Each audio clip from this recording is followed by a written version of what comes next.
తెలంగాణ అభివృద్ధికి ప్రతిపక్షాలు అడ్డుపడుతున్నాయి.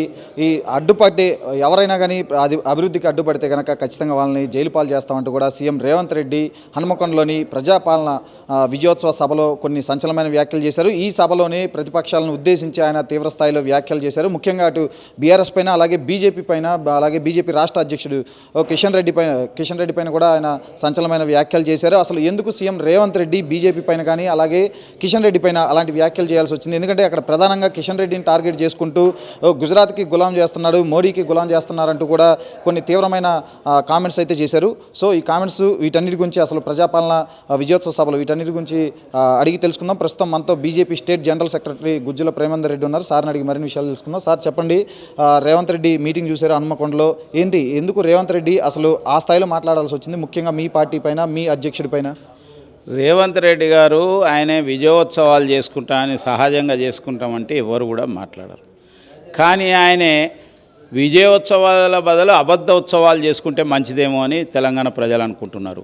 నువ్వు ఏ ఆర్ట్స్ కాలేజ్ గ్రౌండ్లోనైతే నువ్వు రైతు డిక్లరేషన్ పెట్టి రైతుల గురించి మేము అధికారంలోకి వస్తే 100 రోజులలో ఆ యొక్క వాగ్దానాలన్నీ పూర్తి చేస్తామని మాట ఇచ్చినావు, మళ్ళీ అక్కడికి పోయి అబద్ధాలు మాట్లాడుతున్నావు. అరే తెలంగాణ ప్రజలను మోసం చేసిన నాయకులను చూసినాం, కానీ తెలంగాణ దేవుళ్ళను కూడా మోసం చేసిన యొక్క ముఖ్యమంత్రి రేవంత్ రెడ్డి. ఇవాళ నువ్వేం చెప్పినావు రైతుల గురించి? రైతు భరోసా ఇస్తా అన్నావు, ఇచ్చినవా అని మేము అడుగుతున్నావు. 2 సీజన్లు అయిపోతున్నాయి, రైతులందరికీ రుణమాఫీ చేస్తా అన్నావు, మొత్తం కనీసం 30% కూడా నువ్వు పూర్తిగా చేయలేదు. అదేవిధంగా రైతులకు ఫసల్ బీమా యోజన అన్నావు, కౌలు రైతుల యొక్క అకౌంట్లో పైసలు ఇస్తా ఉన్నావు, రైతు కూలీల యొక్క అకౌంట్లో పైసలు ఇస్తా అన్నావు, బోనస్ అన్ని వడ్లకి ఇస్తానన్నావు. ఇవాళ మాట మార్చి సన్న వడ్లకు అంటున్నావు. సన్న వడ్ల కన్నా అన్నిటికి ఇచ్చినవా? ఇవాళ ఇటువంటి ఇవి చేయకుండా అదేవిధంగా మహిళలకు 2500 అన్నావు, పెన్షన్ 4000 అన్నావు, నిరుద్యోగ భృతి అన్నావు. ఇవన్నీ చేయకుండా ఇవాళ విజయోత్సవాలు ఏమిటి అంటున్నా. అంటే కేవలం డైవర్షన్ పాలిటిక్స్ తప్పితే మరొకటి కాదు. ఇవాళ నీ పైన ప్రజల్లో తీవ్ర వ్యతిరేకత వచ్చింది. నువ్వు ఏ పని మొదలుపెట్టినా కూడా ప్రజలు వ్యతిరేకిస్తున్నారు. రెండోది, నీ దగ్గర పైసలు లేవని నువ్వే చెప్తున్నావు. అప్పుల పాలైపోయింది, లంకె బిందెలు అని అనుకున్నాం, కానీ ఇనుప బిందెలు దొరికినాయి నువ్వే అన్నావు.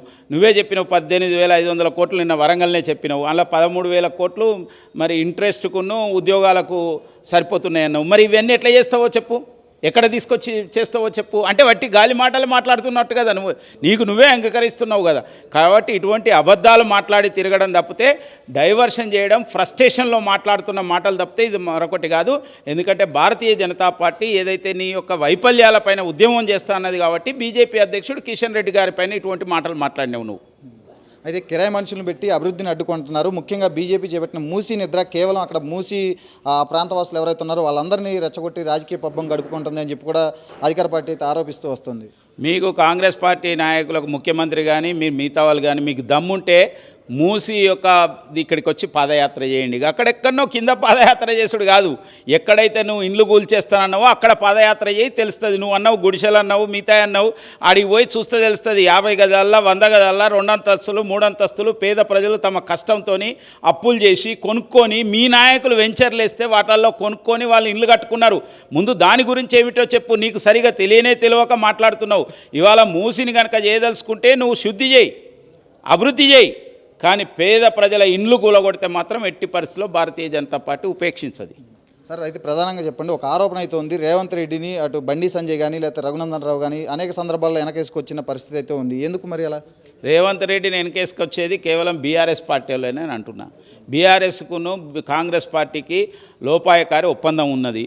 అందుకోసమే మీరు బీఆర్ఎస్ నాయకులను ఇట్లా వేసేస్తాం జైల్లో అన్నావు, మొన్న బాంబులు పేలుస్తా అన్నావు, ఏమైందని నేను అడుగుతున్నా. మీరు మా మీద అంటారు కదా కవితను అరెస్ట్ చేస్తలేని, మరి కవితను అరెస్ట్ చేసినాం మేము. నువ్వు కేటీఆర్ని అరెస్ట్ చేస్తా అన్నావు కదా, కేసీఆర్ని జైల్లో పెడతా అన్నావు కదా, పెడతలేవంటే మీరు ఇద్దరు ఒకటి కాదా? ఇవాళ అది ఫస్ట్ తెలంగాణ ప్రజలకు చెప్పు. అయితే మీరేమో కాంగ్రెస్ పార్టీని బీఆర్ఎస్ వెనకేసుకొస్తుంది అంటున్నారు, కానీ బీఆర్ఎస్ను మీరే బీజేపీ వెనకేసుకొస్తుంది. అందుకే ఇప్పుడు గవర్నర్ పర్మిషన్ కోసం దాదాపు 20 రోజులైంది కేటీఆర్ని అరెస్ట్ చేయడానికి, విచారణ కోసం. ఇంతవరకు అనుమతి ఇవ్వలేదు. మరి ఎవడో ఏదో అన్నాడట, కోడలు పిల్లలు గంట అంటే అత్త వద్దంటదా అని. నీకు చేతనైతే నువ్వు రాష్ట్ర ప్రభుత్వంలో ఉన్నావు, నువ్వు క్రిమినల్ కేసులలో ఉంటే వాళ్ళని నువ్వు అరెస్ట్ చేయి. నువ్వు చేయకుండా వాటిగా తప్పించుకోవడానికి గవర్నర్ దగ్గరికి పోయి గవర్నర్ ఏం చేస్తాడో గవర్నర్తో మాట్లాడు. తాపకోసారి కలుస్తున్నావు కదా గవర్నర్ ఇండిపెండెంట్ వ్యవస్థ, దానికి భారతీయ జనతా పార్టీకి ఏం సంబంధం? నువ్వు చెప్పిన సభ్యులను మొన్న ఎమ్మెల్సీ చేసిండు గవర్నరు, దానికి బీజేపీకి సంబంధమా? ఇవాళ నీకు చేతనైతే నువ్వు నిజంగా నీ దగ్గర ఆధారాలు ఉంటే వాళ్ళు తప్పు చేసినని నువ్వు ఆరోపించినవు, ఎన్నికల ముందు చెప్పినవు 1,00,000 కోట్ల అవినీతి జరిగింది ధరణిలో అన్నావు. ఏమైంది అంటున్నా? విద్యుత్ కొనుగోళ్ళు ఏమైంది? ఓటుకు నోటు ఇది ఫోన్ ట్యాపింగ్లో అడ్డంగా దొరికినాయి అని చెప్పినావు. మరి ఏమైంది? వాటిలన్నింటిలో ఎవడాపుతున్నాడు అంటున్నా నేను. నీకు చేతగాని వ్యవహారం మీరిద్దరు కుమ్మక్కైపోయి గతంలో మీరు పొత్తున్నారు, మళ్ళీ పొత్తు పెట్టుకోవాలనే ఒక ఆలోచనతో ఇటువంటి ఇది చేస్తున్నారు తప్పితే మరొకటి కాదు. Thank you sir, thank you. ఇది రాష్ట్రంలో అయితే కాంగ్రెస్ పార్టీ, అధికార పార్టీ కాంగ్రెస్కి బీఆర్ఎస్ అయితే వత్తాసు పలుకుతుంది. అందుకే ఇప్పటివరకు కేటీఆర్ని కూడా అరెస్ట్ చేయలేదు. అలాగే ఇదే కాదు, కాళేశ్వరం కానీ ఫోన్ ట్యాపింగ్ కానీ ఇలాంటి వ్యవహారాల్లో కూడా ఇప్పటివరకు అయితే కాంగ్రెస్ పార్టీ అడుగు ముందుకు వేసింది అయితే లేదు అధికార పార్టీ. సో బీఆర్ఎస్ను కాంగ్రెస్ పార్టీని వెనకేసుకొస్తుంది అంటూ కూడా ఆరోపిస్తున్న పరిస్థితి ఉంది. ఇక ప్రధానంగా సీఎం రేవంత్ రెడ్డి రాష్ట్రంలో ఇచ్చిన హామీలు, ప్రజలకు ఇచ్చిన హామీలను అమలు చేయడంలో కంప్లీట్గా విఫలమయ్యారు. ఏ మొహం పెట్టుకొని విజయోత్సవ సభలు జరుపుకుంటారంటూ కూడా ఆయన నిలదీశారు. ఇక కేవలం డైవర్షన్ పాలిటిక్స్లో భాగంగానే కిషన్ రెడ్డిని టార్గెట్ చేసుకొని సీఎం రేవంత్ రెడ్డి అలాంటి కామెంట్స్ చేశారంటూ కూడా BJP state general secretary Gujjala Premender Reddy అయితే ఆరోపిస్తున్న పరిస్థితి ఉంది. కెమెరామెన్ అభితో మణిశంకర్, పల్లవి టీవీ, బీజేపీ ఆఫీస్ నుంచి.